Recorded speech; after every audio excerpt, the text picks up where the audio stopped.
Welcome to Gray Areas for September 3rd, 2024, episode 638. It is the start of Nostalgia Month, which unto itself is somewhat nostalgic because I only realized today in the process of researching some things that the episode that Sean is referring to and referencing here is from 8 years ago. That is pretty old. That actually blows my mind because, like, I know we have done the show for a long time. I wouldn't have thought we did that episode 8 years ago, though. So the nostalgia is remembering an old system, which is funny because at the time it wasn't that old, the system that remembered the GameCube. And now we could look back at like the PS3 and be like, damn, that was a long time ago that came out.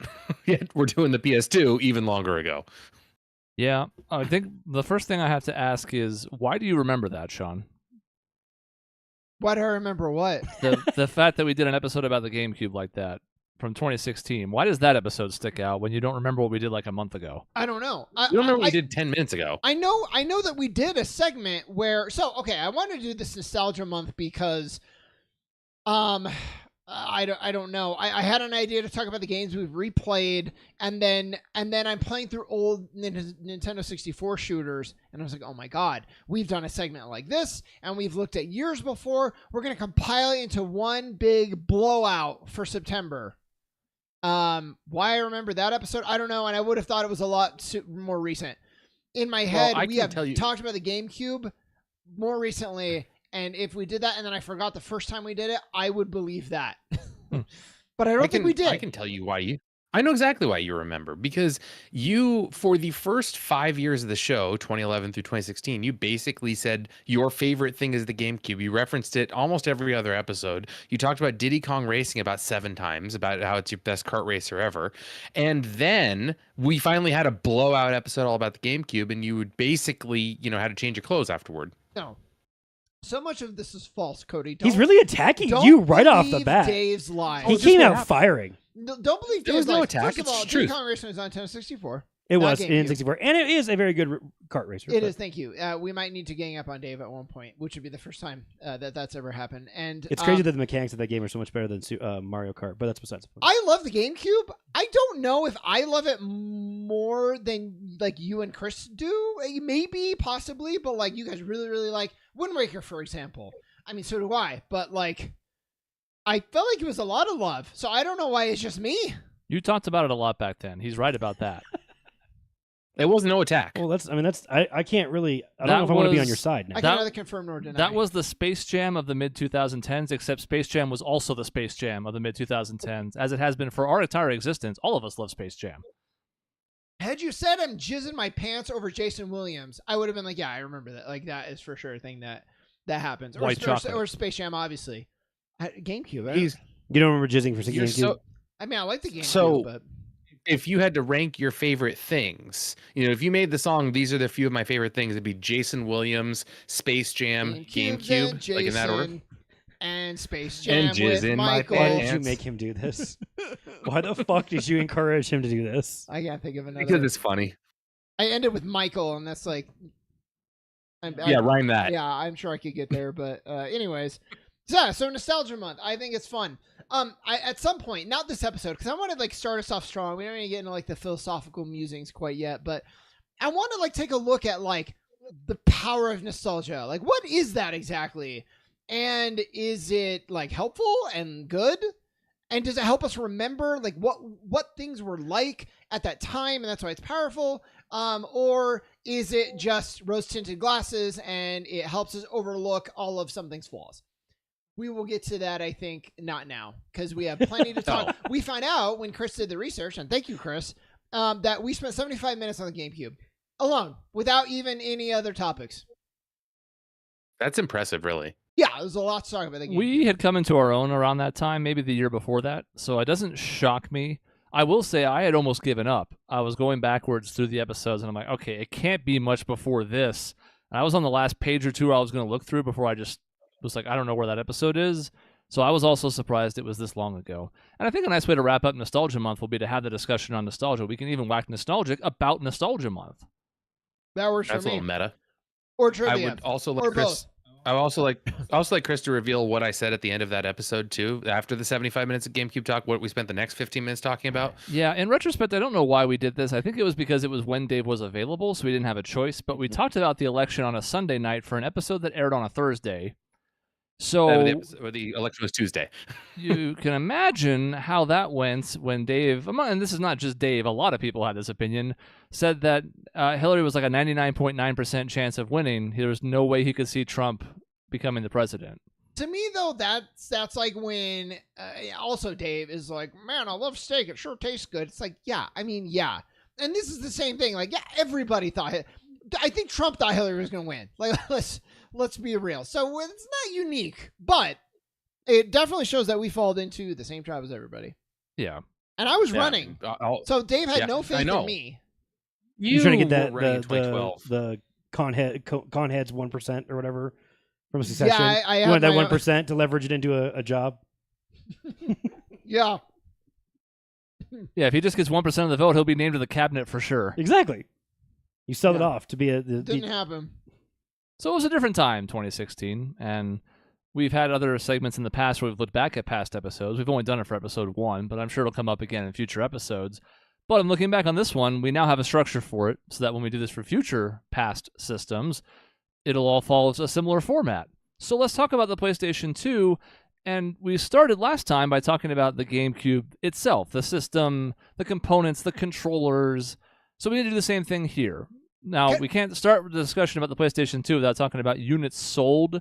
Yeah. 150 million. That's a ton of fucking units. There's not Yeah. a lot of other systems that have approached that level. The Switch probably will end up there by the time they ever release a Switch 2. But in general, I mean, we're talking about a system that did really, really well. It is the best selling. Well- I looked up a bunch of fun facts. PlayStation 2, with those numbers, will not surprise you. It was the best selling game console of all time. Over 4,000 games were released. Let him read for his it. facts. Just let No, him go no, ahead. no. Let him go I ahead. want to chime in. Go I had a ahead. follow-up question. Yeah. Oh no, what was the with that many sales? What was the initial price point of the PS2 as well? What that initially released for in 2001? We should look it up. I think when it came out. But let's guess before Chris tells. I think Chris is looking into it. $299. I'll look it up. $299. I would have said initial price point $199. That was between $199 and $299. Yeah. That'd be somewhere in there. I want to say like GameCube. I thought was $299. I was thinking it was 300. PS2 launched for Around that time. $299. Yeah. Fuck. It Fuck you, eventually, Sean. they quickly had to price cut it. I think it looks like this is Wikipedia, so it looks like mid 2002, not too long after the GameCube launched, at $100 cheaper. They also decided, we might want to actually change our price point because, whoops. Didn't they introduce like a slim version of it too later on? Yeah. Or some shit? There's a lot of different versions. There was, Cody, 5 different models of the PlayStation 2, including the 5? fat PS2. I don't think they marketed it as that, and No. the smaller, lighter PS2 Slim, and a bunch of others, I guess, in there. And I gotta say how awesome it is. My PS2, my fat PS2 that I bought in 2002, I think, still works. My PS3 and my Xbox 360 both crapped out way before the PS2. I had which to is kind of amazing. I had to replace the laser disc reader part of my PS2, but that was not even that much money. And that is the only thing I had to put into mine that still works to this day also. Yep, it's kind of crazy how that My is, but GameCube- Anyway, continue. I'm sorry. My GameCube and my PS2 still work, and my PS3 doesn't. You know what? I always kind of forget that like PS2 and GameCube and Xbox are all like the same gen. And I probably would have said it was more expensive had I remembered that. That's still my fault. I But- still got it wrong. But By the way, they also had a head start, and I think that was part of what made the PS2 so successful. Is it launched a year before the other two, so like they got a running start into the market, and by the time they did, especially since, as Doug pointed out, the Xbox needed a special thing to play DVDs, and the GameCube, of course, with its tiny ass discs, was not going to. Those two things gave it a really strong leg up in the market. yeah, and wasn't Dreamcast like 6 months after the? No, it might have even been before the PS2. Gamecast The was what? before. But like, yeah, short-lived, good little and I- console, but I don't think you can undersell too the fact that the PS2 came out at a time when video gaming was becoming mainstream, and the simplicity of there was a PlayStation, now that is a PlayStation 2. Like, I don't know how much that affected people's ability to sell, but when you hear that Nintendo 64, Nintendo GameCube, average people probably didn't know the difference. PlayStation 2. Well, the PlayStation 2 must be better than PlayStation 1, so I'm going to get that one. Like, it's simple in that sense, which I like about PlayStation. Yeah, and it's very clear that it's iterative. It's not just a different version, right? It's just all the stuff you love, but better. And I mean, that was true, but it's so simple as to be reductive. But then I look at Wii U, and sometimes Xbox One, not that one, the other one, not the first one. Yeah. Let's see. Wireless card didn't have wire. That doesn't matter. Some of these I don't care about. You told me they were fun facts. The life. Some of them are fun. Some of them are not so fun. But it was produced for over 12 years, which is like one of the longest lifespans of any console. They're making PS2s into the PS3's lifespan. Oh, like big time. Oh, yeah. Years, almost into the PS4s. I was gonna say with 12 years, and each PlayStation's life. Peter and I looked this up the other night. Is about 6 or 7 years. Before the next one comes out, I should say. So yeah, almost to the PS4, you're still getting PS2, and a lot of that is because of like sports games. They just port them for all of them. Yeah.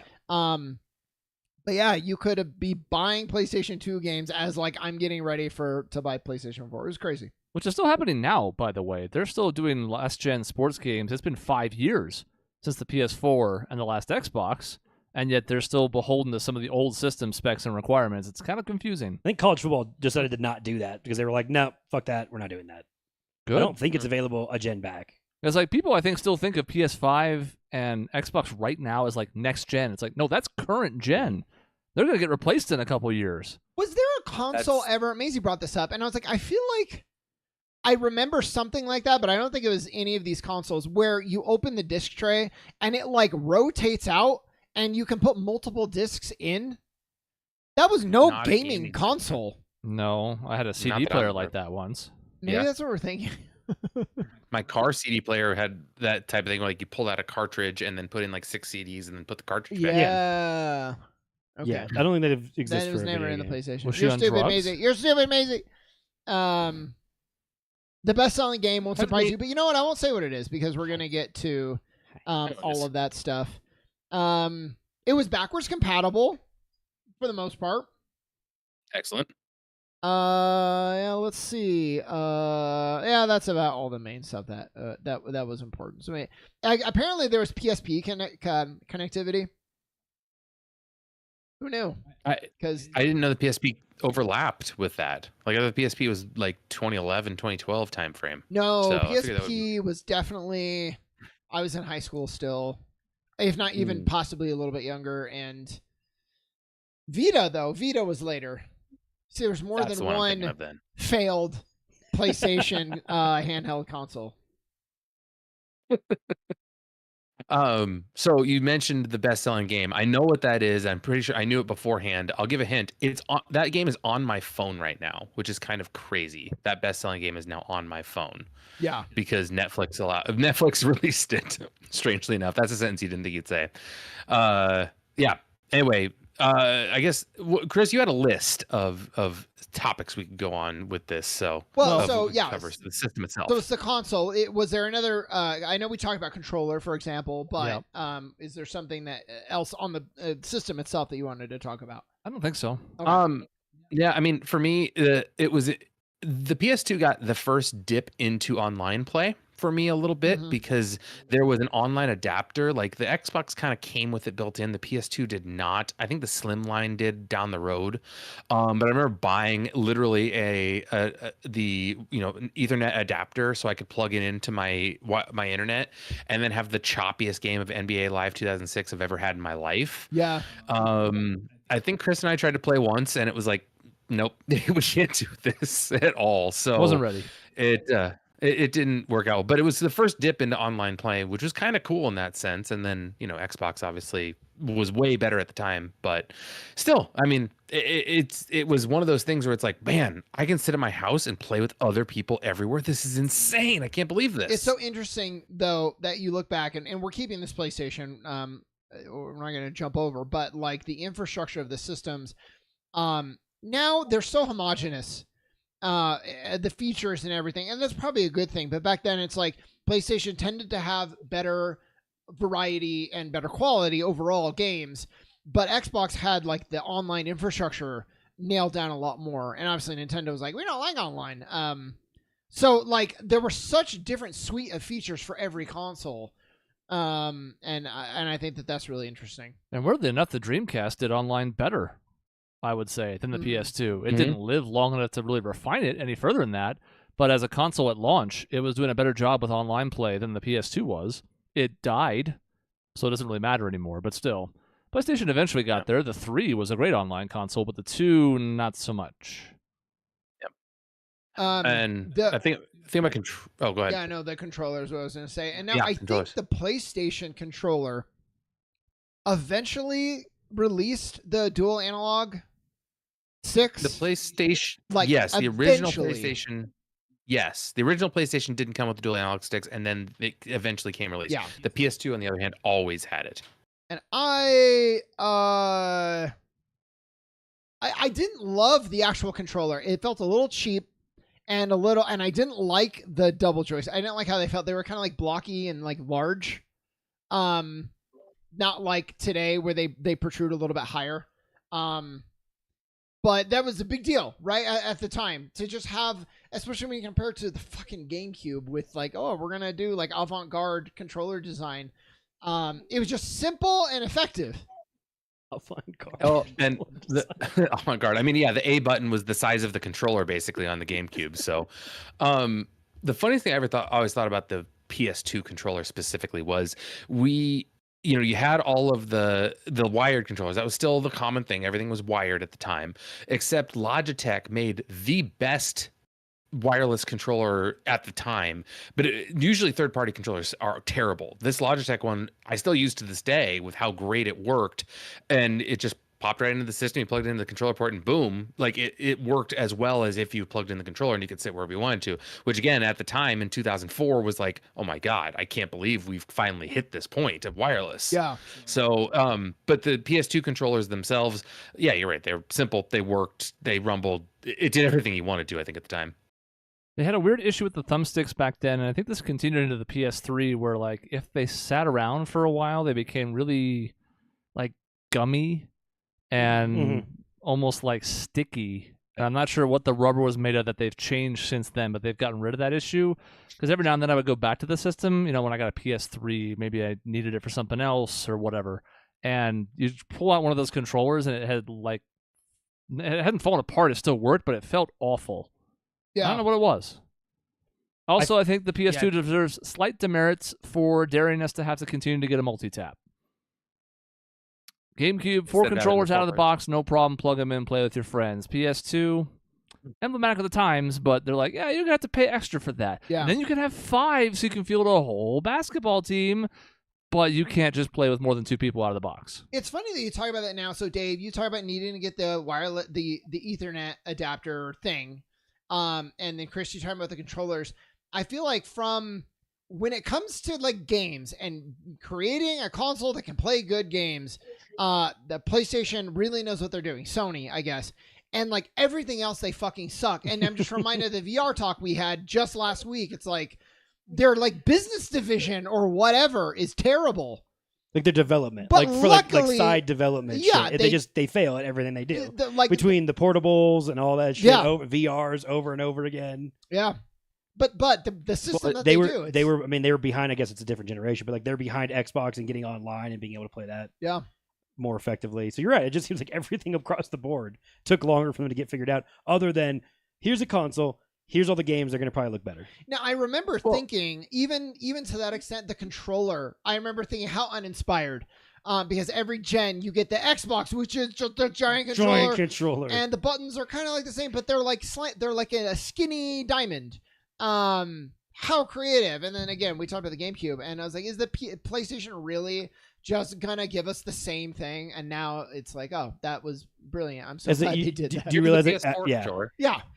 Unchanged. That after Yeah. a while, pretty much your hand Here's a and your 4. feel of it is just like, oh wait, I've been playing this for 20 years. I'm used to it. I'm really, really used to it. And it's better, even though Nintendo maybe would disagree, it's better for game design. If you just know that the people are going to get the same controller, you don't need to design different functionality for the different fucking concepts of the controller. It's just we know there's going to be dual analog. We know there's going to be a D-pad, 4 buttons. It's easy. And to be fair, when you look at Xboxes now, I feel like they're.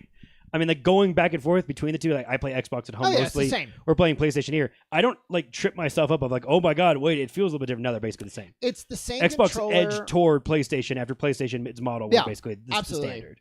It's the exact same controller now, except the analog is a little bit nicer. There's the touchpad in the middle, and the back buttons are now triggers. Instead of buttons. Yep. But they were one of the first to do the two buttons up top. And making tapping in like R3 and L3, which was actually brilliant as well. So yeah, it gave me more options. Yeah.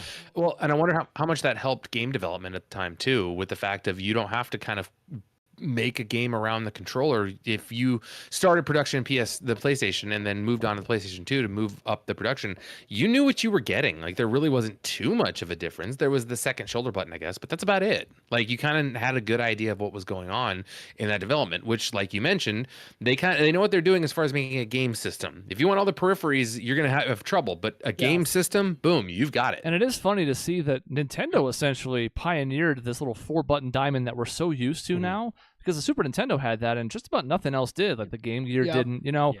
And then they abandoned it until all the way through the Wii U. And I guess they finally came around and were like, you know what? Actually, we were onto something with that. Let's stop overcomplicating things. Yeah. Yeah, that's really. I mean, I remember. I mean, also Nintendo, like to your point about making it easier to design games, on the GameCube controller, you have it almost is a hidden button on the top, like the Z fucking button. It's smaller. It's like harder to kind of press in.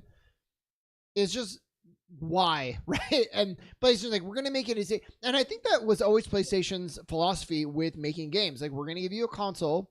Generally, it's gonna be easy to design games for, from the hardware to mapping the controller, to like, all of the support that you need to get it in front of gamers. They were just always kind of ahead of the curve, and now you can see like why they basically won the console war. Yeah, for the most part. At a time that it mattered more to a sense because of the exclusivity of gaming at the time. Like it was kind of crazy how much it mattered which one you got at that time, because you were getting completely different experience on different systems. And I mean, the fact that more PlayStations were sold means I think developers probably gravitated towards that a little bit more than Xbox, just kind of setting that base at the time, at least. Yeah, that's true. And then like, that stuff matters. It would Blu-ray be what we use today if it wasn't for the PlayStation 3? I don't know, because Microsoft tried HD DVD. Yeah, and laughing at that.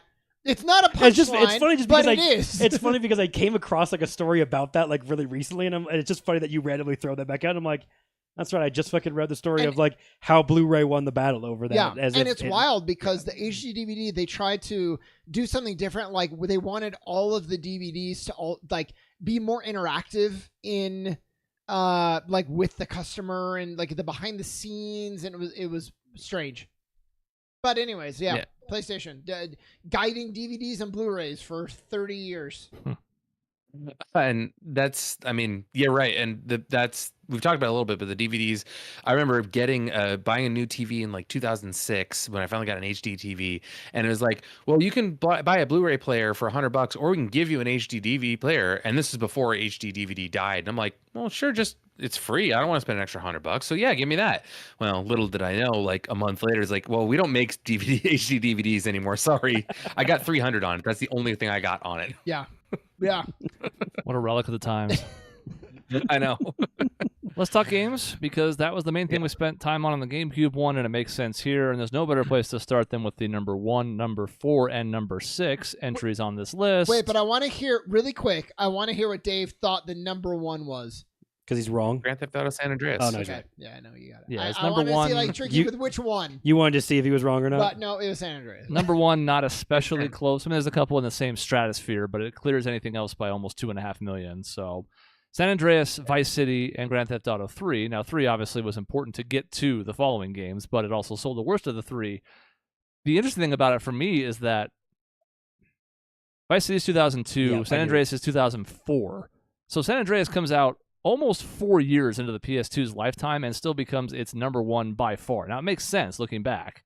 We had San Andreas pretty high in our top games list, but considering that other games had 4 more years to sell, didn't matter. San Andreas was still a clear #1. Also amazing that you just listed that 3 Grand Theft Auto games out came in a 4-year span. Yeah. 01, That 02, must be and 04. nice, huh? When I was looking up research of that, I was like, you be fucking kidding me? It only took them 2 years to make San Andreas after making Vice City, because that was a pretty big jump in the open world and everything like that. I'm like, congratulations, guys, because you did a fucking amazing job. Then they took, I think, 4 more years to make 4, I guess, from 4, there. And then we're sitting in perpetuity with 5 having existed for 3 different generations of consoles. 11 years now. Yeah. Now, It's been 11 years since 5 came out. what's 11. the most impressive jump? Because Vice City introduces like a lot more like voice acting and like character, especially from the main character. But my memory has, I know it's a different location, but like they recycle a lot of the assets. I thought, maybe I'm wrong.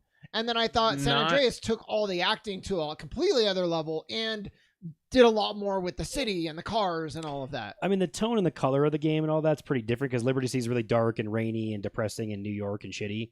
And then you go to you go backwards to the 70s and go into Vice City and all that. So I don't know that they ported a lot, like duplicating the two of them, because they are 3 drastically different locations. But I'd agree. I mean, the jump between Vice City to San Andreas is massive. Between building 3 different cities, we have Vegas, San Francisco, and LA, which they didn't even choose to go back to. Like they did that, and then like we're not going to actually do that with 5 when we go back to San Andreas again. We're just going to expand San Andreas to its own version of like different cities, but not do Vegas and San Francisco. But like storyline, I mean, the storyline, it's a pretty big jump from 3 to Vice City, but going into San Andreas, it's like, oh, there's a reason why this starts to become like the precedent and basically the established expectation for what Grand Theft Auto is going to be. And then they cycle back to.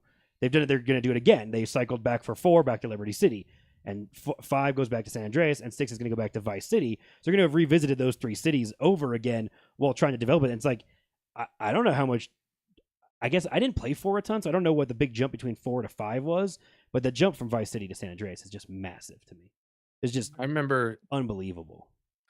I remember the biggest thing playing Vice City, and then in 2003, 2004 timeframe, and then San Andreas coming out. The biggest thing I remember by far was the fact that there was no load times. You'd hit times in Vice City where you crossed a bridge and had to load. You had to load the other area. You crossed back and had to load. San Andreas, 3 cities worth. Huge map, like beach town, city, desert, mountains, all of these crazy things. No load times. You could just drive up the coast the entire way and never have a moment, and just listen to a great soundtrack too. So that game had everything for a 20-year-old at the time for me. Yeah, I mean the voice acting was great, and especially at a time when it was, I think, head and shoulders above pretty much anything else that was out there. Especially with Samuel L. Jackson being in there. It's like, what? How? Because they're gonna sell 17 million copies. That's how.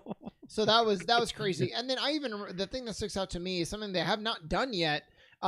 Since is like the leveling system, like stats done by the way that CJ lives his life. Eat a bunch of cheeseburgers, you gain weight. You ride the bike, you get better at biking. You have more stamina. You lose weight. It's a really unique system. It's not exactly realistic. The getting fat part's really funny. Yeah. If he lifts weights, you get the fucking jacked. Yeah. Oh, you get ripped. Yeah. You mentioned what felt like the biggest jump, and Vice City to San Andreas is the biggest jump. I will say this wasn't a PS2 to a PS2 game, but going from playing something like Final Fantasy 7 or 8 or 9 on the PS1 to Final Fantasy 10 on the PS2 was an absolute mind-blowing experience. Seeing what the cartoony-ish from 9, which wasn't bad as far as graphics go, but then going to what I thought at the time was the most realistic thing I was ever going to see in my life. It was unbelievable for the PS2. That was better than photos. It was. At the time, I was like, "Oh my god, we've hit the pinnacle. Yeah. We can't do better." Well, in my head, like the graphics of walking around the map in 10. I don't know if we're supposed to be jumping over yet, but no.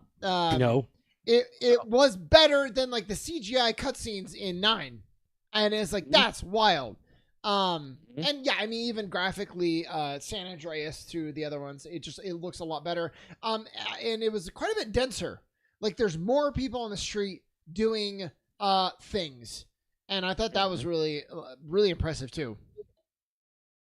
So That's something that, yeah, we don't know about. Sorry, go ahead. no, it's just that seemed to be about it. Because I mean, I don't have a lot to say about Grand Theft Auto 3. It was important for its time, but as we mentioned, like the 2 iterations that followed it evolved the gameplay so much that it's like that 3 was a necessary step, but now it's really hard to go back and even try and play. I tried a couple of years ago, and I was like, I can do Vice City. I cannot do this.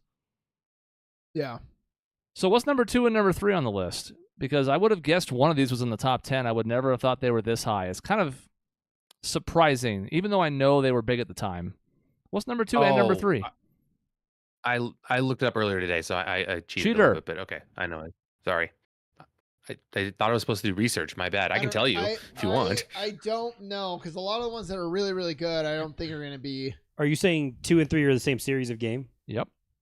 In between 1 and 4 and 6 for Grand Theft Auto, we have Final Fantasy X, which we'll get to. It's number 5. So if it's not Final Fantasy, it's got to be Gran Turismo. It is Gran Turismo. People, I just thinking remember sports game. And Yeah. that's close enough. I just remembered commercials for Gran Turismo over and over and over forever. So that just like that has to be the other series that would have 2 games in there. And it was massive, and I'm sure when we eventually get to like the PS3 and the 360 and whatever else, we're going to see 5s high up there as well. But like 15 million copies for 3 and 11.5 million for 4. Those both outsold Vice City. And yes, you probably knew somebody somewhere in your life, extended family or friends or somebody who had like the racing setup with the wheel and the pedals and the whatever. Those accessories were around back then. They're even more advanced now. 15 million fucking copies of Gran Turismo 3. What the hell? That's what reminds me that like America's a big place, because it's like cool. I'm glad that there are cars. Like if I'm guessing based on like the things that I like, what sold the best, Gran Turismo would not even be on the fucking list. You know, that's crazy. But they're car enthusiasts, and I feel like people bought those games. Honest to God, as much for racing as they did just to be like, look at my souped up car. And they would just go look at it. Yeah. And an uncle, he's a piece of shit. But he just would be like, hey, and he would just like show me the car. Yeah. It's like, imagine like GTA, like you just got all the really expensive cars and put them in a garage. But that's all you do in the game. That's the only thing you do. Mm-hmm. I wish I understood that. I want to for a day understand what that feels like, just so I can experience it, because I don't get it. It's like, yeah, it's a car. Like, great, I'm glad it's a car. You don't want to hop on and take it for a spin and park it back there and put the cover back over in the game? No, I don't want to do that. Well, and so I'm not a game designer, programmer, but I think the graphical fidelity of Gran Turismo is probably among the best on the PlayStation.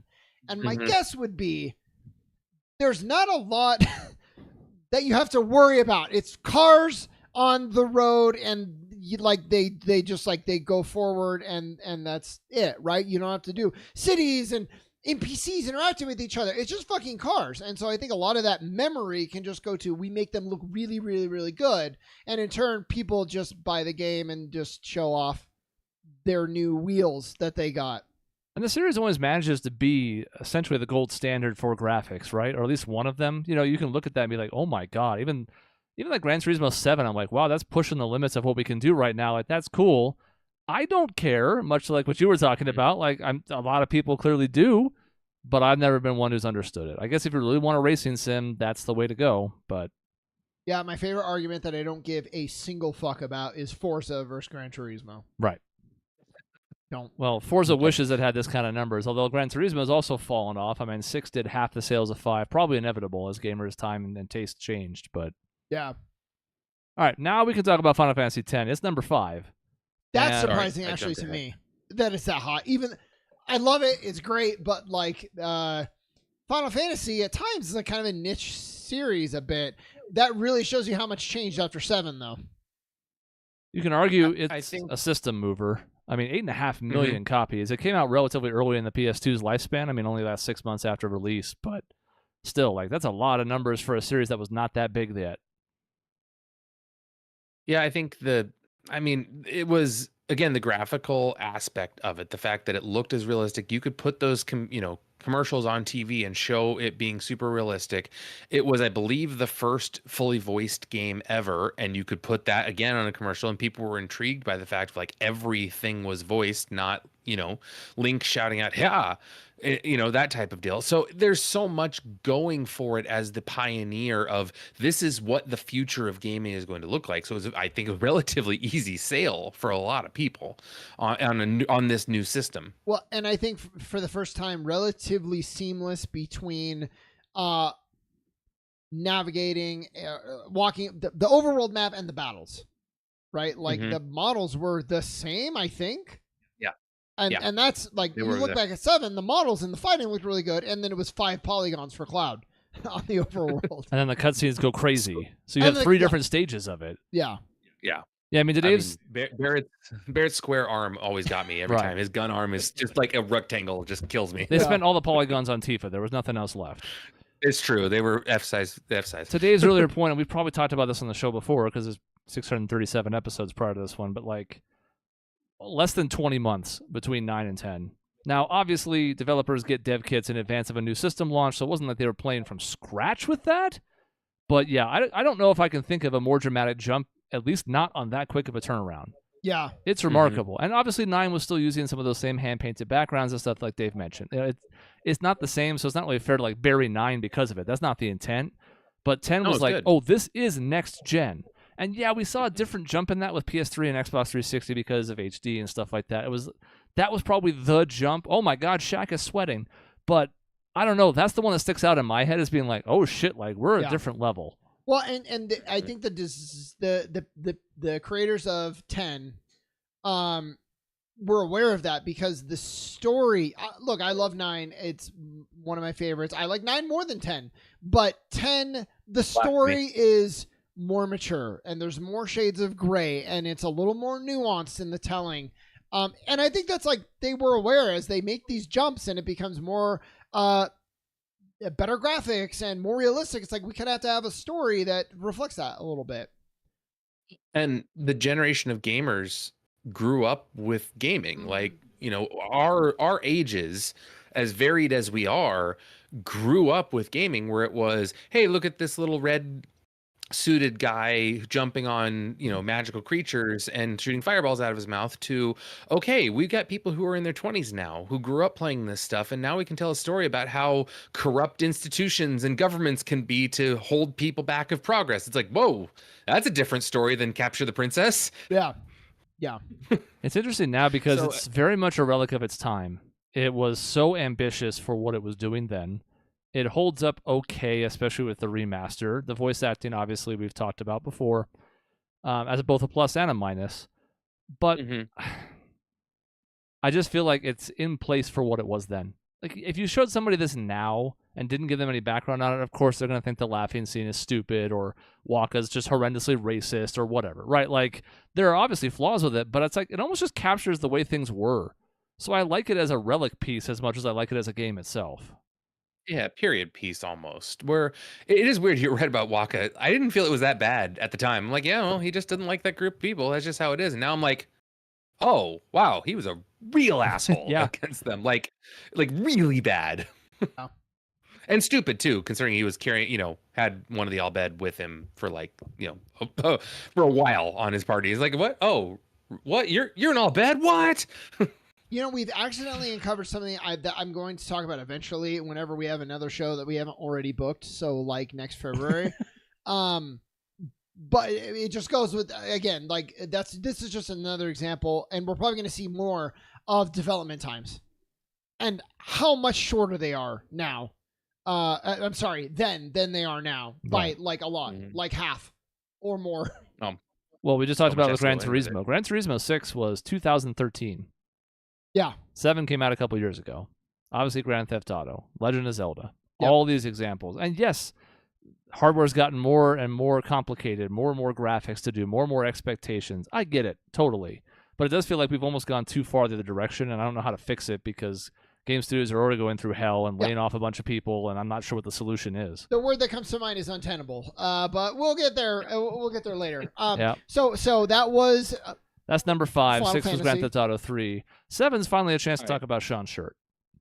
And I got to talk about Peter's comment really quick. They just had up there. It was a blitzball, not a volleyball. Yeah, how That's dare right. you? Get it right. That's true. How Yeah. dare you? You kick it. You don't use your hands. It's a denser ball. I think it must be. Well, and In water. a bunch of Yeah. Wakas have spikes on them and stuff, so it's also tough.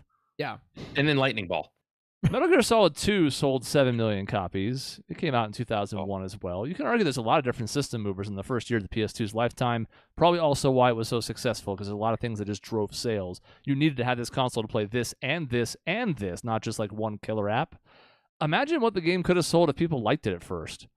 They do like it. They did like it. And actually, what was nice about the advertising campaign is it sold as well as I think it would have for the most part, because nobody knew that it wasn't going to star Snake. And, You're right. and that was You're right, Peter. part of for me, the charm is all of the advertising.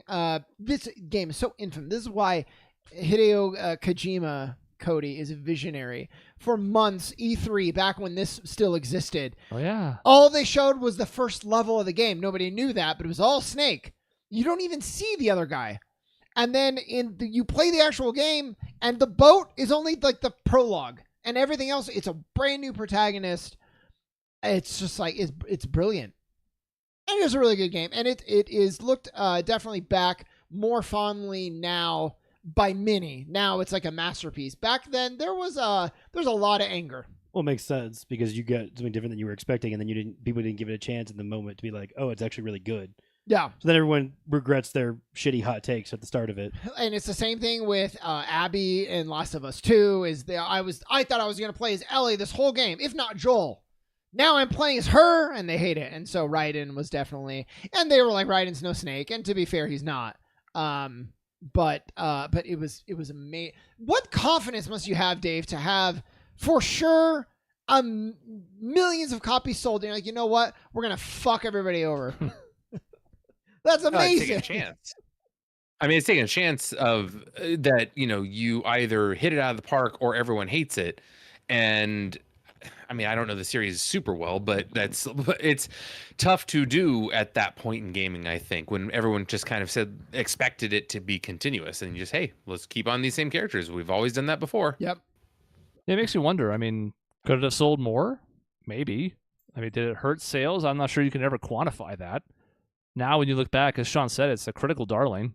Even at the time, I mean, there's some heavy scores in there. IGN gave it a 9.7. Oh yeah. GameSpot a 9.6. Like, there was some big time responses. Game Informer, remember Game Informer gave it a 10. No. It tended to be fans really were the vocal minority or majority that were like, we fucking hate this. Most outlets were like, this is incredible, and I think they appreciated the the courage to pull it, because if you give it a chance, it's still a very good story. Snake is still around. He actually has a great role in it as a sort of weird mentor, and you don't really know like what his mission is, and at times he seems to be going against you, and you don't know why. And the characters are so weird. There's a vampire, Cody, that you fight. His name is Vamp. Original. Say- Oh, man, that makes sense. That's good writing. Yeah, that's great naming. Yeah, it's good. It's so fucking good. Solidus Snake. That's- They didn't go Gas Snake. They did Solidus, Liquid, Solid, and Solidus. And he's the president. Also, he's the president of the United States. And they President Vamp. no, not the vampire, the Solidus Snake. He's the president. And man, it's just want to fuck with you. and there's so Don't- much that's like prophetic. I've talked about the memes before, but a lot of that, like the proliferation of AI and the continuing talk of nuclear disarmament, which is a theme that the series carries throughout its entirety. It's like some heavy themes, but you still like have a guy like who has diarrhea at all times. Yeah. He just can't help himself, and that's fine. That's part of the charm for most. Yeah, but man, I love this game. It's one of my favorites. Tekken 5 is number 8. We don't need to talk a lot about Tekken. Tekken I has supplanted Mortal Kombat as the second biggest fighting game series. Sorry, Mortal Kombat fans, but nobody cares about how many guest appearances there are on the latest one, even though they're kind of interesting. Like oh, Omni-Man and Homelander can fight. That's kind of neat, I guess. But Tekken 5, 6 million copies. Omni-Man would kill the fuck out of Homelander, by the way. Yeah, no, Homelander doesn't have a fucking chance. Homelander can't even win multiple fights in his own universe, let alone somebody like fucking Omni-Man. Yeah. But that's not the point. The crossover games are meant to be fun what-ifs. Number 9 and number 11, we don't have to talk about 9/11, which did happen in the span of the PS2's early release. That's just classless, Chris. We don't need to do that. But number 9 and number 11 are Final Fantasy 12 and Final Fantasy X-2. X-2 sold 5.4 million copies, which is ironic because I would have assumed if you asked me back then that not a single person played it. Or if they did, they played it for like 2 minutes and then they took it back to whatever store they had. That's me. That's what I did because I hated that game. Okay. I thought maybe you liked it. I was going to actually appreciate you appreciating that game because there is some cool stuff that they do. Yeah. But but you didn't. Going back, I played it later on and appreciated it more later on. It's definitely the problem was I was holding it to the Final Fantasy X standard, and it was the first time they had a direct sequel like that. And I'm like, oh my god, I'm finally going to continue this game, and it was just so different. Not because of the characters, I was fine with the characters. It was just so different of a feel of a game that I had trouble with it. That's all. Yeah, you had some weird ones because somewhere on this list, way down, I think, is Dirge of Cerberus, which is a direct sequel to 7. Also bad, but actually bad. Yeah, 10-2, Dave, to your point, they almost pulled a Metal Gear Solid 2 where you were expecting kind of more of 10 and it was completely different. Characters, tone, story, everything.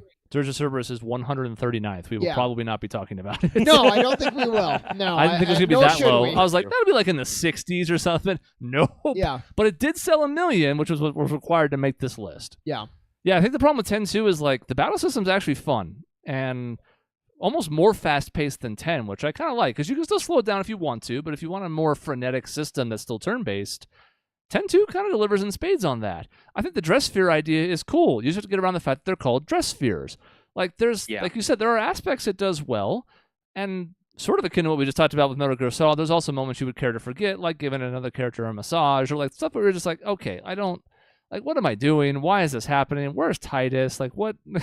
Yeah. So I think it's just a mismatch, and I'm not really sure who greenlit this or what the decision-making was behind it.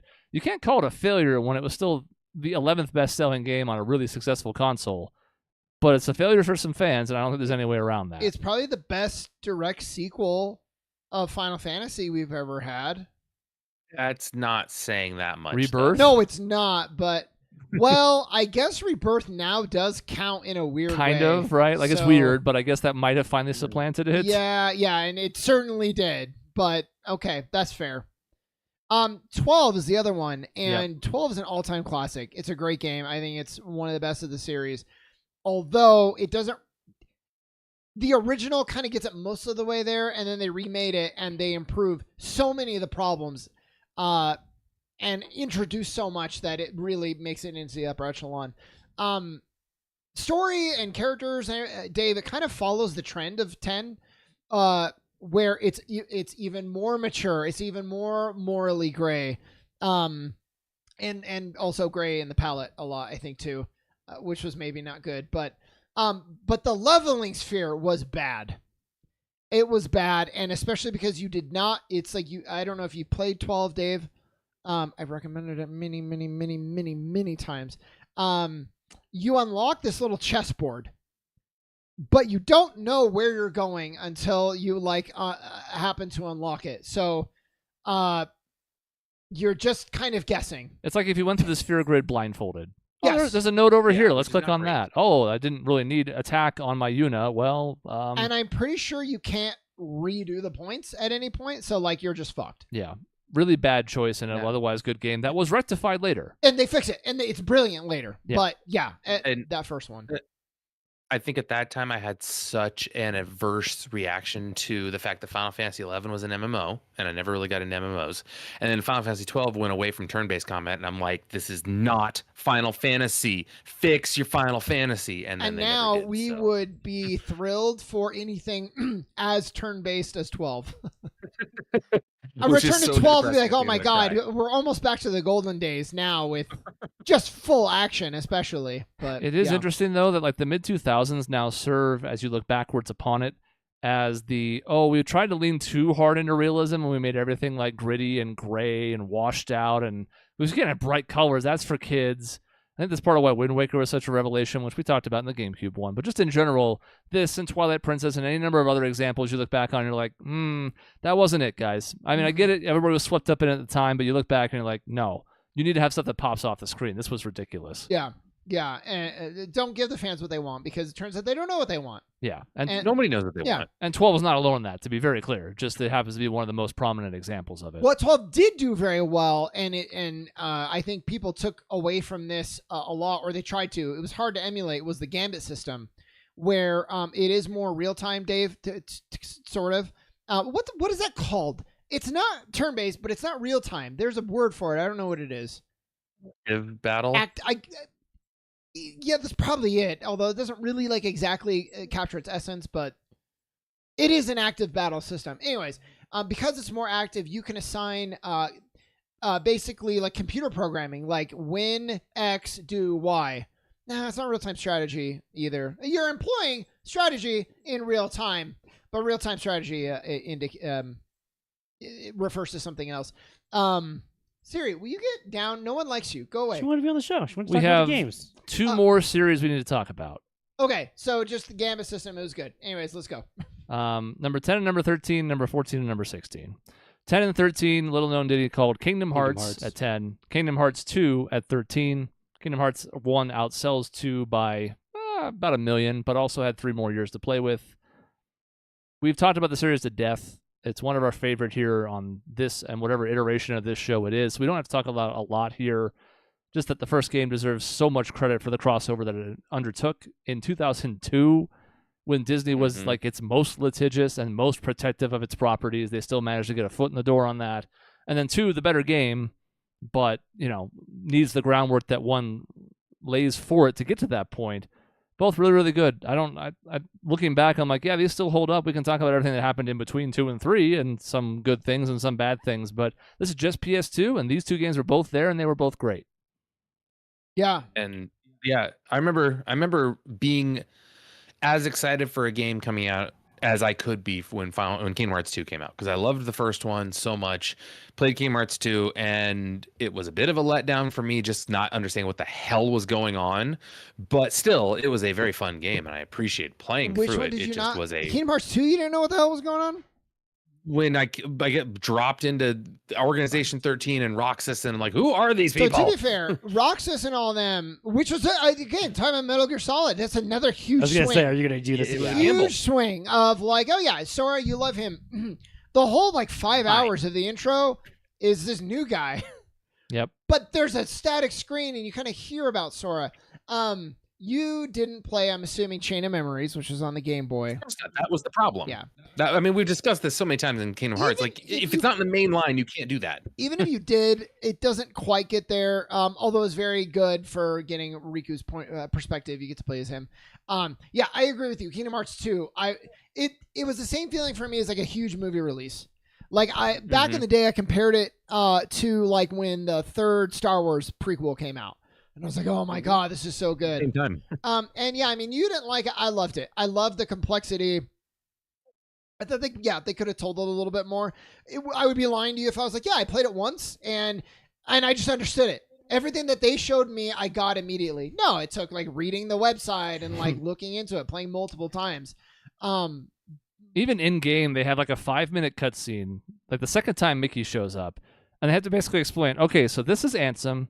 And this is also Ansem, but it's not. He's Xemnas. There's an X in his name. Don't worry about that. Yeah. And then, so that's his Heartless. But then, what if there's another form of that because there's a gap that's created? So you're like, okay, so there's like 4 Ansems. I already killed him in the first game, so I don't understand why that's happening anyways. And then, of course, the surrealist part for me is like you're having like Donald and Goofy ask questions about what's going on while this is happening. And you're like, okay, so you've lost your child audience. They don't know what the fuck is happening right now. So you made Ansems become 5 different people? Yeah. See, oh, no. I feel like it's like I'm a couple years younger than you guys, and that's where I came into this. And I was just like, because I remember getting told Kingdom Hearts existed and being like, wait, what? There's a game with just like Disney characters and shit, and they fight? I'm like, sure, I'll fucking play that. I, to this day, barely understand the storyline at all, other than I walk around with Disney characters. and do magic and shit. Yeah. And I'm Yeah. like, honestly, through the eyes of a kid, if you just take it with that, I'm like, this game's pretty fucking cool because it's just surreal that it is tangible and it exists. I feel like it's like a kid's fever dream of like, well, what if I went and like fought with all these characters or some shit? Like, you just imagine it while you're playing with your like toys or whatever.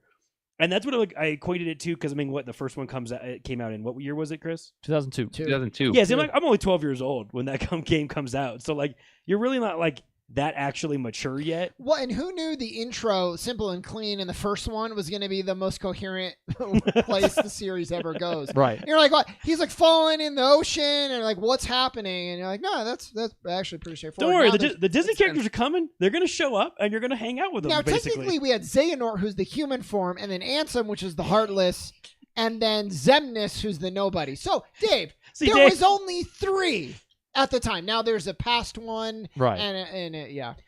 I'm with talk you, about Dave. now. That's what you're saying. Again, I remember playing the second one. I'm like, nah, man, I don't really give a shit what the story says. I'll just play the game. Give me Donald. But when you got to Roxas and summer vacation was over, did you cry? No. No, because he wanted Sora back. But you got I did. Sora, and He was happy Roxas was dead. what they did, Dave, is they gave you Sora at the cost of Roxas. And you're like, well, fuck. I'm glad Sora's back, but now this guy's fucking dead.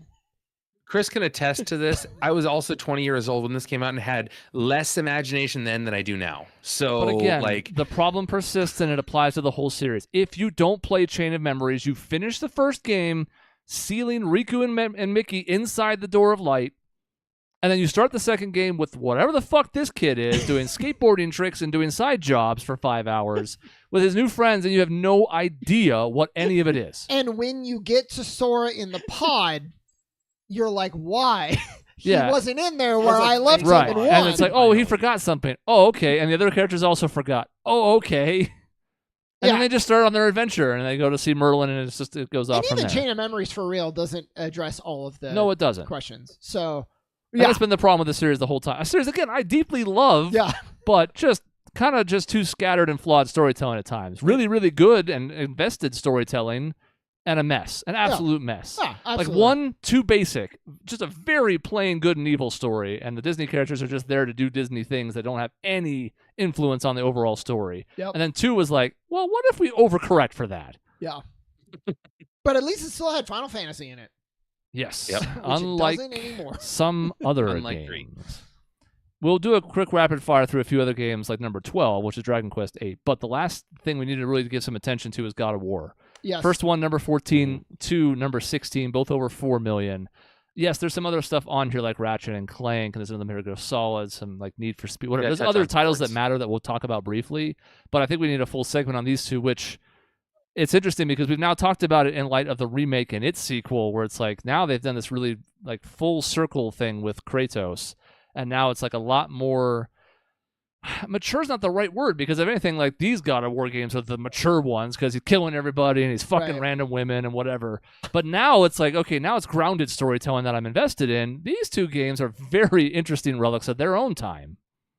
Well, they're all very adult, but I wouldn't say they're mature. Right, I think that's the difference. Like they're all very much adult, but there is, and I think that's what I appreciate so much about the newer one that came out later was the growth that occurred from the previous ones. Because I remember playing through the first iterations of these, and it just felt so hollow, I guess, where I'm just like, man, there's thrones of enemies coming at me, and I'm just murdering all of them with not a second thought. Well, so it's interesting because the pitch now he's a character, right? Mhm. And back then, for the most part, he wasn't. The pitch. I think what got the game greenlit is like, what if we had a game and it's an action game, but rather than a hero, you're playing as someone that barely qualifies, and we're gonna demonstrate that every game. He's gonna sacrifice an innocent person to solve a puzzle. And it was all about like the pitch and not about like, well, what about him as like a character? And like, well, wait till the end of the third one and he'll just turn on a dime. Like that's not good either. So that's Dave, why I was so shocked that the creator of the first 3 is still the one who did 4. I was like, man, you changed. Yeah. He also matured. Yeah. And, we can talk about some of the gameplay mechanics. Like hack and slash parts, pretty fun. Quick time events, maybe the most notorious offender in the industry. Yeah. And another relic of that time that, again, luckily we have not gotten rid of it completely. And I think there's times where it's actually good, but it was, again, like you said, and hell, even Kingdom Hearts 2 started dabbling in this too. It's like every game in the mid-2000s was like quick time events, got to do quick time events. And there's a million in this one. There's like nary a fight that you don't kill the thing by a quick time event. Yeah. Of some sort. It's insane. But also, set pieces. I think mini games even today are emulating the Colossus of Rhodes and all these sequences of God of War that it did very, very well, including the boss fights, it's never just like a straightforward fight. It's she's having a stroke. Don't mind her. all right. She's making those sounds downstairs. It's like right now. multi-stage. Things are getting destroyed. So there's a lot that series did very well. But yeah, nowadays you look back and you're like, oh, it's so fucking try hard. Like, give it a rest, Kratos. My God. So it was popular then. It's good to see how far it's come now. I don't think I will ever go back and play these games. I haven't even gotten to the new ones yet. I still want to. Yeah. But I have no intent to ever go play these. I missed them at the time. I played like an hour of the first one briefly at a friend's house, and then I was like, nope, I'm good. There was something very cool about killing an entire pantheon. I will, if I'm going to lean into one thing about him being so outrageous, it was murdering a pantheon. That's good conceptually. Well, you sometimes just want to turn on a game and kill a bunch of shit. Yeah. I mean, I don't know. I don't. But then when I think had to put a that's- woman who's begging for her life you into literally a cog to solve a puzzle, that's less escapism for me. Is it? Does that make For you start, me, yes, does it that is. make you start evaluating your life choices after you killed a bunch of stuff No. that You know what, though, namelessly? Dave, the last thing I'll say though is just to your point about like mindlessly killing stuff. I think you forget those games heavily involve puzzles. There were a lot of They puzzles do. that you had I'll to give do. you that. So there was a little bit of that. So you turned your brain off to kill and turned it on to puzzle. Yes. So it's fun. Well, which is a hard switch to flip. No, it's like the especially challenge. when you're early 20s. Yeah. I don't know. Killing a god was like, okay, this is wow. Okay, I've killed Zeus. Now what? Yeah. Now we can rapid fire through a few more just to get some quick impressions, and then we'll give a score back then and now. Let's talk about number 18, the iToy Play. No, I'm just kidding. Nobody gives a fuck about that camera. I never really got into the Jak and Daxter games. I know some people love them. I Same with didn't Ratchet either. and Clank. I didn't get a lot of games for my PS2 that weren't Final Fantasy X and sports. So I didn't play some of those like platformer type series as much, but they need to at least be mentioned.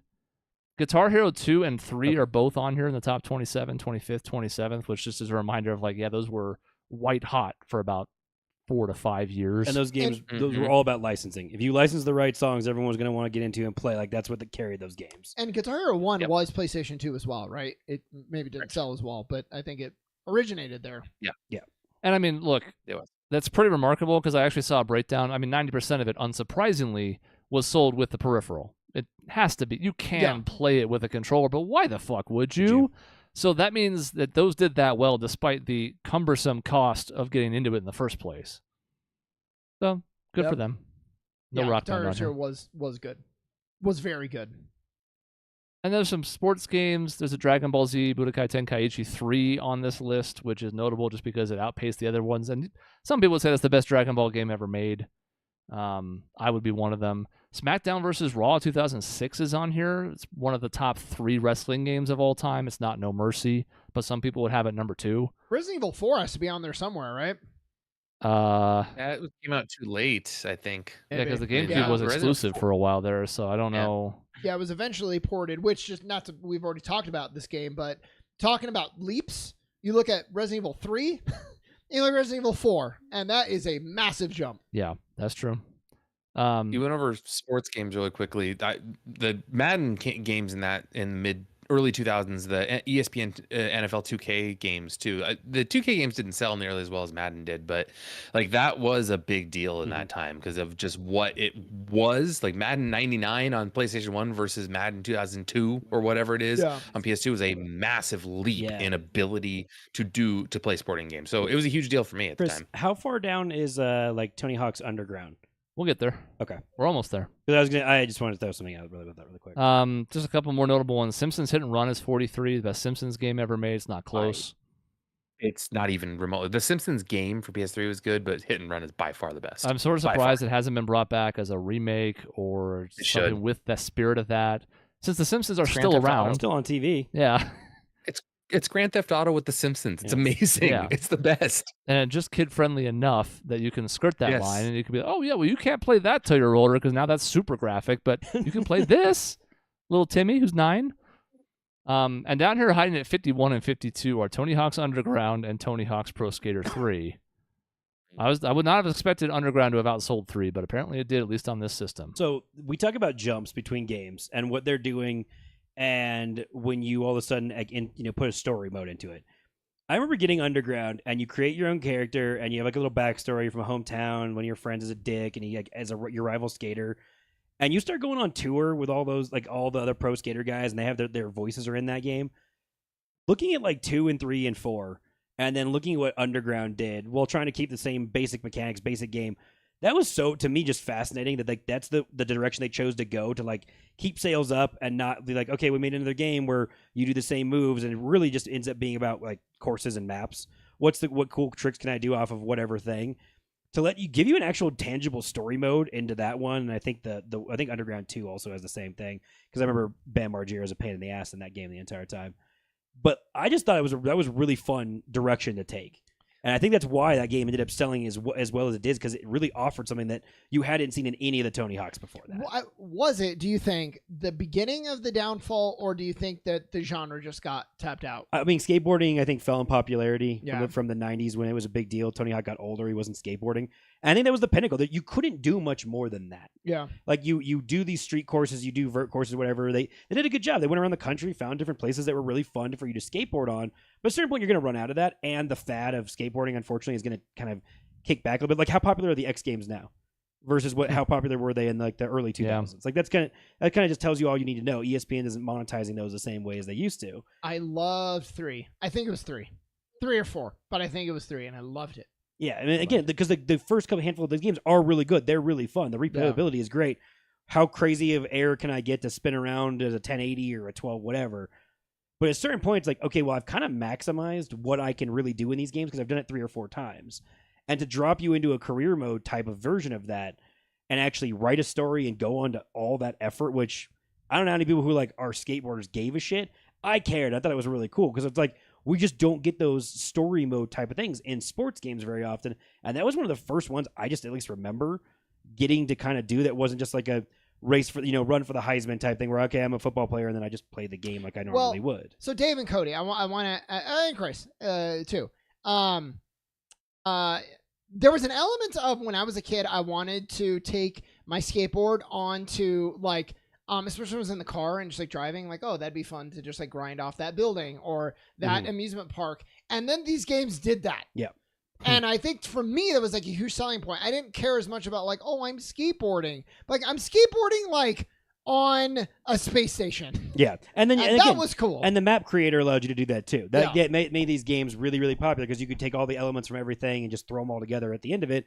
And yeah, you have a rail at Area 51 and you grind through and you open the door and there's a fucking alien in there getting dissected and all that shit. And it's just weird counterculture goofy bullshit was basically what it focused on. And that's what the story mode continued to kind of be, where they're basically just partying while they're traveling around the country and you're skateboarding, and then your asshole rival Pokemon style shows up and talks shit to you, and then you just do better than him, and then he goes away. And again, it wasn't like it was super in-depth. It was just something that was super new to me at the time of them to put the effort into, especially on PlayStation 2. That's a big deal in 2003. Sports games aren't doing that for another 5 years. Exactly. Mm-hmm. So, I mean, it's a good point. And I think there's a similar appeal for me for Skate 3. Mhm. I played all the first 3 Tony Hawks, and I did not play Underground at the time for some reason. I did later. But Skate 3 was the same idea as what Sean was talking about. Well, what happens if I stack 14 dumpsters on top of each other and then try and ollie over them off this big ramp? Yeah. And then breaking the physics and getting shot into space and whatever that's else. what people fucking do in GTA Online now. Yeah. They just Yeah. take the car and they rocket it with all the mods and all the shit. They just say, how far can I rocket ship? It's that vibe and that thing is still fucking there. Yeah. Yep. It's just in a different version of a game. But Sean, your point's just it remains to this day. Of people are what kind of physics can I break and how insane can I be? And yeah, you grow up watching skateboarding and you're like, well, what if I grind it up into space? Yeah. Literally, yeah. Man, I'm so sad that we have to wrap this up, and there's so many games we didn't even get to yet. Devil May Cry 3, Star Wars Battlefront 2. Metal There's Gear Resident Solid Evil 3. Yep, that's down there. Resident Evil Huge. 4 is 56th, by the way, 2.3 million. Soul Calibur 2. Yeah, which Persona 4. The one really funny thing that PlayStation did, especially because it existed for so long, is it instituted because so sports games got, I guess, old after a while of only playing Madden or only playing college football. So they started adding NFL Blitz exists as a thing, and then it's an unlicensed game, and then it's random created characters. I believe that's PlayStation 2. We have NFL Street. We have NBA Street. We have NBA Ballers, where you play 2-on-2 and you buy a fucking mansion, and Stephon Marbury is on the cover, which was just perfect branding, by the way. Oh my god, perfection to put Marbury on there. And I just remember watching all those games, and again, it was like those were like weird attempts at storyline type things. Like NFL Street, you get a team and you have shit players, and then you beat teams, you steal a player, and all that shit. And it was just like, wow, they really realized how popular sports were, and they tried really hard to do all these alternate versions. We have fucking none of that basically now. Yeah, because the leagues are too scared. Yeah, yep.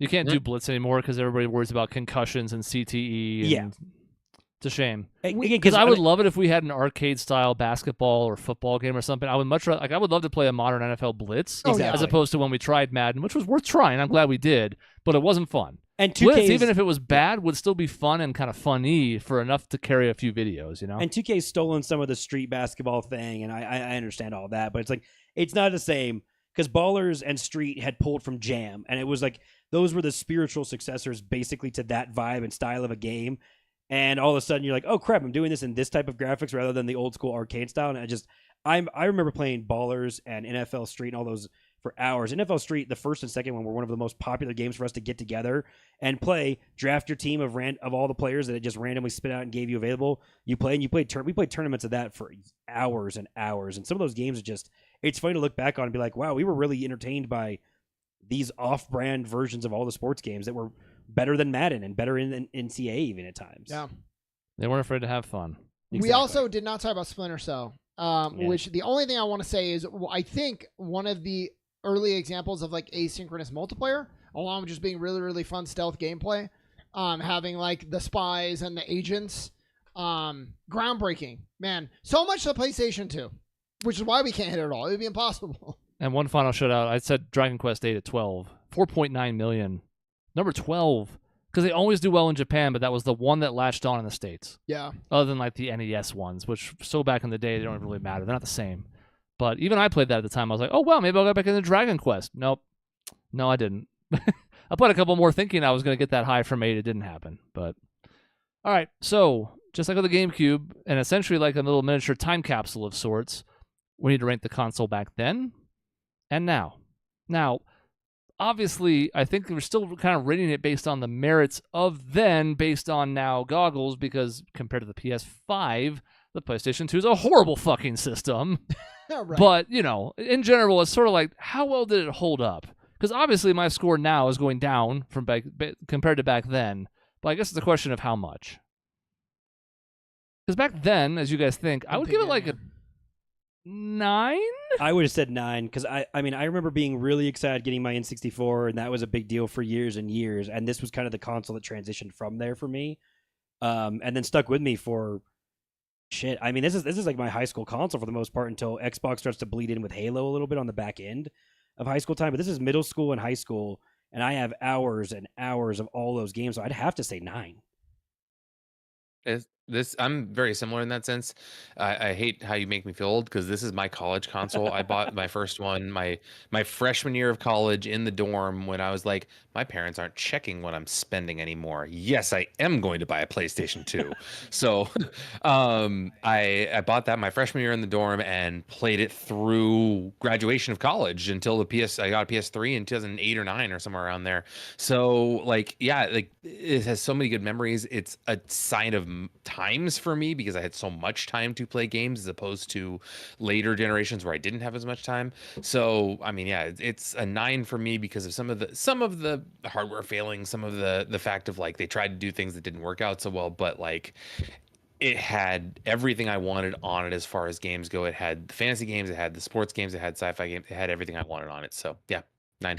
Yeah, that list that Chris just gave was really detailed of what the variation of games that were big sellers on this thing. Yeah. I'm my first console was in high school. It was an Xbox, Dave, that I bought with tips from Sonic. And it was the same sensation of like, oh my god. I bought a GameCube. After years, I would have to spend all of like a year getting good enough grades to get like a game. It was a big fucking rope-a-dope with my dad, and then I'm like, I'm just gonna go buy it with Sonic tips. Thanks, Sonic. I'm gonna go 9.5 because it was pretty much perfect. There were a couple failings like with online, which I didn't even care about that much, but I knew that was holding it back. There wasn't like a killer first-person shooter on it. Like there were some good ones, but like, oh, I'm gonna buy that console for a first-person shooter. We just went through a bunch of them. Not really on there. But yeah, 9.5. It was awesome. And then now, tough to score. Because again, if you just hold it against the modern contemporaries, it's like a 4. But that's not fair. But I do have it down at like, I think a 7.5. I think the part of the reason for that is, fair or not, the games that matter from this era have been re-released on modern systems. And the ones that didn't have sort of faded into obscurity. And you might have good memories of playing them then. But as I look at some of the things in the top of this list, pretty much all the sports games obviously have fallen way the hell off. And that's not really fair either because, again, just different time. But I'm like, I don't want to play the God of Wars again. I don't really want to play any of the older platformers like the Ratchet and Clanks and stuff. I'm not really interested in going back and filling in what I missed. The Grand Theft Autos have come a long way. Yes, San Andreas is relatively timeless. It was so far ahead of its time that it's really, really good. But like Vice City is struggling and 3 is nigh unplayable. I think I had to punish it somewhat. And I think there are other systems from back then that have held up better because this leans so hard into everything being 3D. Some of those games just don't hold up in the way that other games from other systems back then do because there's other 2D and platforming stuff that really works well. So I'm going 7.5, and I almost thought about going 7. I'm probably going to go... I was thinking... I'm going to go like fucking 8.7, I think, because... Oh, jeez. Break the scale. Because we have similar ideas about it, but like for example, if a game has been re-released, I think in my brain I'm like, well, I'm still gonna give that console some credit for being the first one, and so that's just a difference of looking at it. But there's so many games that I love. Some of my favorite games all time came out on that console. Yeah, that's true. Halo was hard to compete with, and yeah, I mean, graphically, it still held up pretty well. A lot of the art direction was pretty solid. Chris, like you said, some of the 3D looks really, really bad now. It obviously did not age well, but I'm still going to give it really high for like acknowledging what it did and how many of those games I still would play. I mean, I am sticking right above Chris's, I think, and giving it an 8 actually. And the reason for that is that, one, it still works. I still have it. I have all the systems I've ever owned. The PS2, for some reason, is the one that I've kept the most games, and the system itself. I don't have my PS3 anymore. I've given it away. I have kept it for some reason, and there's a lot of stuff that is still fun to play. Final Fantasy X still works, even though they have had the re-release. Final Fantasy X still great. And then there's they kind of re-released a bunch of classic games. I mean, you can play Chrono Trigger on the PlayStation 2 because they released, Final Fantasy Chronicles or whatever it was called. So like there's different games over time that you can still play that still have a lot of replay value over the years, and the fact that it's still there, it still plugs in, the Logitech control still works for me fine even after all these years. So yeah, it's not as good as the PS5 quite obviously, but still it's a solid system, and so I'll give it an 8. I was going to land it at an 8 too, because Dave made this point really early on where he was like, some of those Madden games were better back then. Honestly, they don't look as good, clearly. They play better than some of the current day Madden games. The engine of that works better.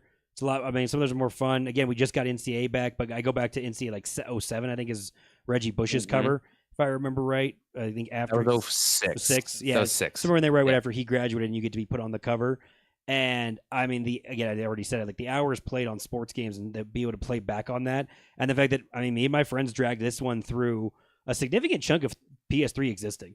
None of us had the money to get a PS3. We hung on this one. We stuck with all of those games, and we played those games years after the release of everything else. And so I have to stay at an 8. And again, a lot of that's just heavily leaned towards sports games that I played. But I don't know. I mean, it hasn't. I want to say it hasn't even been that long ago that I like plugged it in. I'm like, yeah, I'm gonna play NFL Street. Let's randomly play this again for the first time in a decade. And so I think I stick it in 8, just like Dave. So the then score was like a 9.1 ish, and this is pretty much an 8. Just under an 8, yeah. Just Actually, over. No, with just your slightly 8.7 higher just than over, an Yeah, yeah. 9.2 and an Slightly higher, 8.1. Yeah. Which means it goes in the time capsule. Yay! it's really good. Good job, I mean, PS2. It sold 130 million. What did you say? How many? 150, consoles did it sell? 155, depending on who you listen to. Yeah. Yeah. Yep. Over 100 million consoles for a good reason, it seems. Yeah, and I'll be interested. We'll get to this eventually because we'll probably do this either in a future nostalgia month, year, or whatever. But it's like, yeah, the Xbox, for example, how well does that hold up? And how much of that is actually just lifted up, hoisted by Halo, as Peter mentioned? You talking about the original one? Yeah. Oh, that thing is not good. It's probably not going to hold up well, right? Whereas this No. does, even by my harsher standard, it still holds up pretty damn well, right? It's going to hold up better than you think and nowhere near as good as PlayStation 2. Yeah. Yeah. Better than you think, less than you hope. Yeah, exactly. So that's the first week of Nostalgia Month. Sean, what's next week, maybe? I think next week we should do the replay. Games that we've replayed, revisit that article that we did, followed by a look at some gaming year. We're TBD on that one. There's a couple of different contenders. We've done 3 or 4 of those, if I remember right. I saw a couple of them as I was going through looking for this. Because we talked about doing like 2017. I was like, well, we should go older to really tap into the nostalgia. And I'm thinking, I don't know how many years are going to be interesting to go. Because we That's did the like hard 98, I think almost certainly. But like a lot of, like, if we do 95, is that going to be a really compelling episode? Why do you want to go back that far? Right. Well, So you said like a while ago, I'm like, it's like 04? Like yeah, you want to touch on like 04 for like 95, might be a this really console? good one. Yeah. The mid-90s, you sort of get that overlap, though, when you get like the PlayStation 1 in the mix, but the Super Nintendo's still cranking out games. I mean, 95 is Chrono Trigger. So like there's some possibilities there. I think the problem is any year in gaming you do is only going to have like 15 to 20 really standout ones. There's other stuff that released, but you know, you're not going to talk about NBA 2K9 if we do 2009. It'd be like, yeah, that also released. Yeah, Cool. right. So we can see. We have time to figure that one out. But yeah, So- Nostalgia Month. Cody and Dave, get your lists ready. Dave, you have a head start because you did that article, so just pull it up. See if you've added to it since then. You're referring to Probably any haven't, year, but- any games I've ever replayed, or are you Yeah. talking about a specific year? No. Any for the replay one, just games that you've replayed the most. So I'm going to pull out the article that I did, but a few of those games are going to be updated because I have since played through those games an additional time. Got it. Okay. And some of them are going to be things I've played in the last couple years. Yeah. And If I've played them if to I can death. suggest 04, yeah, 04 would be wonderful because I just realized there's 2 games came out in the same year for that were a pretty big deal. Yeah, I mean, I think that's Resident That's- Evil 4. San that- Andreas is one of them. That's San Andreas and Halo 2. we just talked about. Oh, that's why I was Resident Evil. Gran that's later Turismo then. 4 But is 2004. Metal Gear Solid is 2004 as well. Yeah, then. 04 Metal Gear mi- Solid 3. 04 might be a solid year because if Yeah. I look at that really quickly, I'm like, holy shit, there's a lot of fucking really good It actually Maddens. might be. Madden 2005, which is sometimes called the best one. the best Madden. Yeah, And that was a year when the game of the year was like ultra hotly contested between PlayStation and Xbox. So Yeah. maybe we solved it. I feel 2004. like that's a pretty solid year. All right. Cool. All right, well, that's the end of this episode. We'll be back with some more nostalgia stuff next week as we keep putting Sean's idea to the test. So far, he's 1 for 1. If he butchers the trivia, though, there's always the possibility that the whole thing ends at that episode. We'll That's see. true. I'm excited for when he does. It's inevitable. But that's it for this episode. In between shows, you can find us at our website, grayareas.live or youtube.com/@grayareaslive. Playthroughs are happening there. Top 25s in music, all sorts of fun things. Go check us out. And, of course, the live version of this show where you can join in the chat, and we'll put you on the screen. We'll see you next time.